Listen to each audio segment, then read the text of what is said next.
There could be only one. That is true.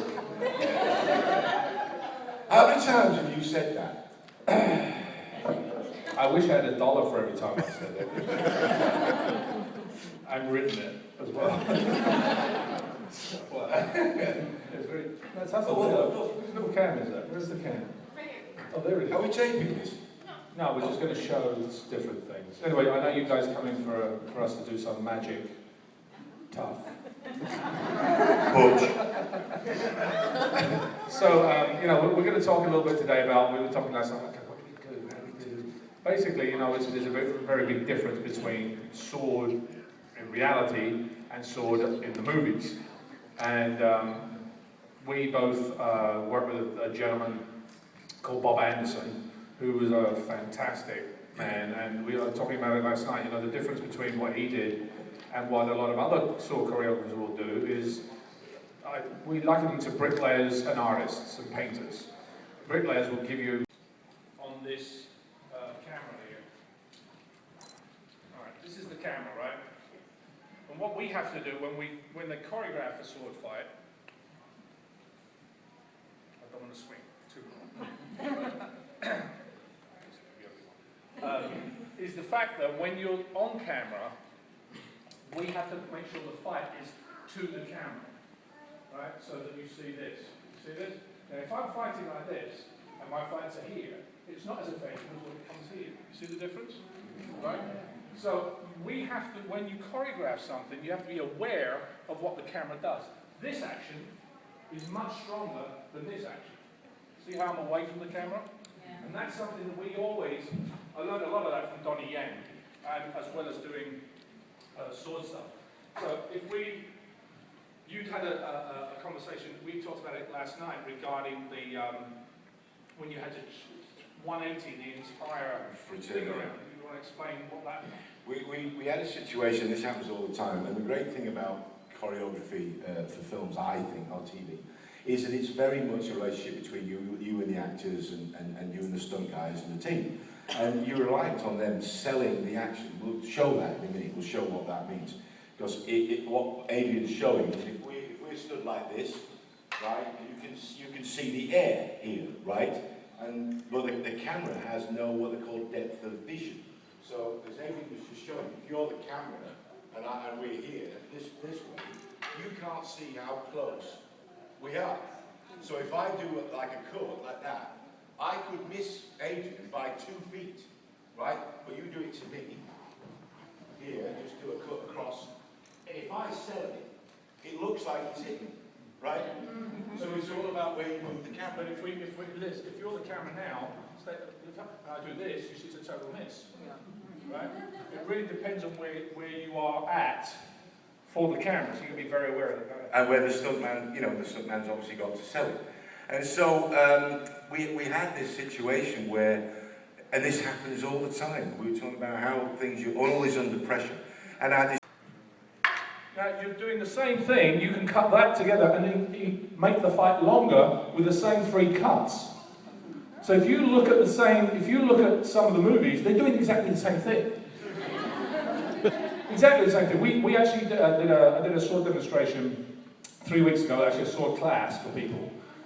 Some people in the audience participated. What it was, in that thing there were moves that were the same. Because we didn't have time to choreograph as much, so we did, let's repeat it. So do those 3 moves and repeat them. And when they're shot wide to tight, and you put it together, you'll never know, you'll just see this in the camera.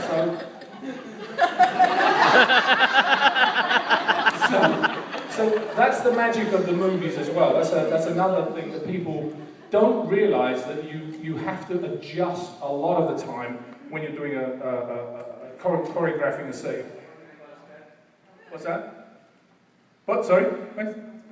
Anybody have any questions before we go any further? I had one actor who, for whatever reasons in his personal past, I found out, he actually didn't tell me that because we had to take him aside. Because he actually lost his temper during a rehearsal with Bob and Richard and everything. And he ended up throwing the sword at Richard. And so No, I mean, people get wound up in a sword fight.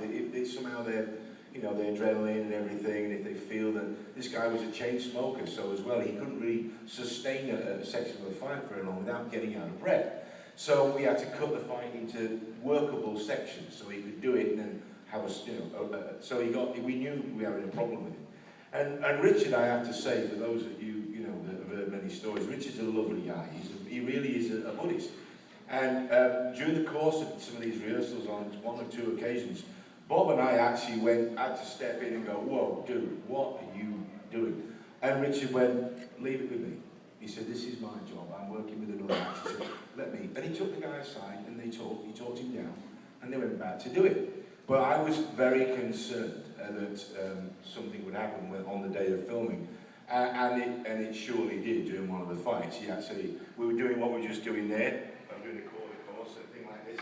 They were this close, and the guy went crunch, and he hit him. He hit him with the ball right in the face, right in the teeth.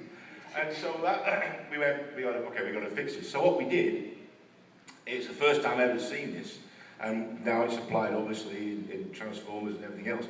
We had the sword blades cut down, so they were like this long. Right?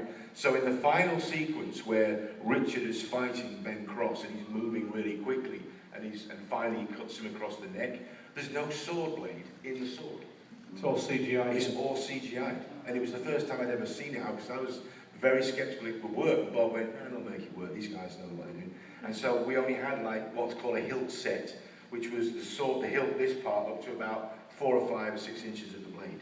So when you see them fighting, the blades are not in the swords at all.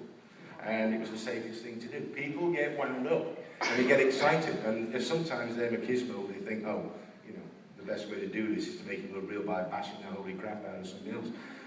With Robin Show, we could not do that. I mean, again, if you're in a long-running show, you can't get injured, right? So it's not about being, macho or anything. It's a practical thing. If you get hurt, the whole thing grinds to a halt. Well, sometimes it does because it depends on the producer you've got. I was doing because I was no, it wasn't actually. It was actually the line producer, Brett Claxon was his name. A great guy, a fantastic producer. But anyway, we were doing a fight, and I was doing it was my fault because I disarmed the guy in the wrong way. But he had a gun, so point the gun to me like this. He had the gun like this, and I broke it this way, right? Instead of breaking it that way. What happens is, see where his hand goes? His hand does this. See where the gun's going? So I'm breaking it this way, right? The gun flipped out, hit me in the head here, and split my head open. So I'm at the hospital getting stitched up. And, I've got, stitches, I've still got a scar here still from it. I've got a few. But Brett Claxon goes, how long do you think we can get back on set? I've got stitches in my head.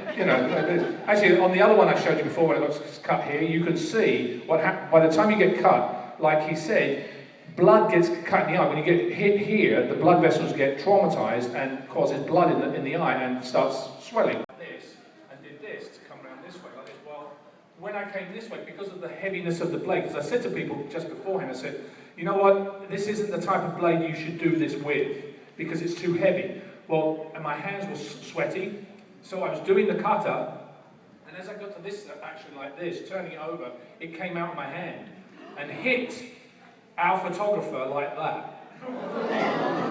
It cut her open like this. I went, oh my God. So the type of blade you use is very important. Now, Bob taught me this one move. He's going to kill me again. Now, Bob had taught me this one move, where the blade is on the floor. No, take it further. Take it over there. Take it way over there. See the floor if you can. Can you see the floor? Okay. So what Bob's was, and this was the blades he used, which what he used to do is he'd roll it. You can't do it with the katana, but he'd roll it like this, and it would land on top of his foot, like that. And then he'd do this.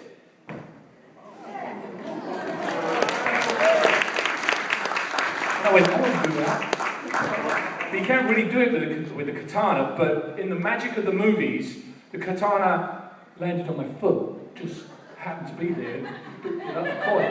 So you can actually see, I think it was in the first season I did that particular move, which is kind of, oh wow, because that was what I was talking about, Bob. It's that artistry. You can't really do it in real life, because if I did that, hold on a minute, it wouldn't work. We used it a lot in first night. So everybody, Bob showed everybody, and everybody was trying to do that move. Everybody. You notice I did it first time, I just thought I'd tell you. Smart ass. When I put the sword on the floor, I hope this, in my mind I was going, I hope this works. I'm going to look really stupid in front of these 300 people. That's why I stepped. Do the quickening. Are you sure? And I said, what's it like? And I said, well, it's like an orgasm. And everybody has a different version, as some of you saw yesterday, of their quickening. We now have seen Mark's of his quickening. I'm just mentioning that. That's I didn't go.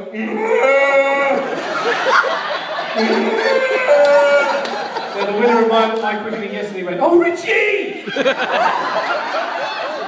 I don't want to know.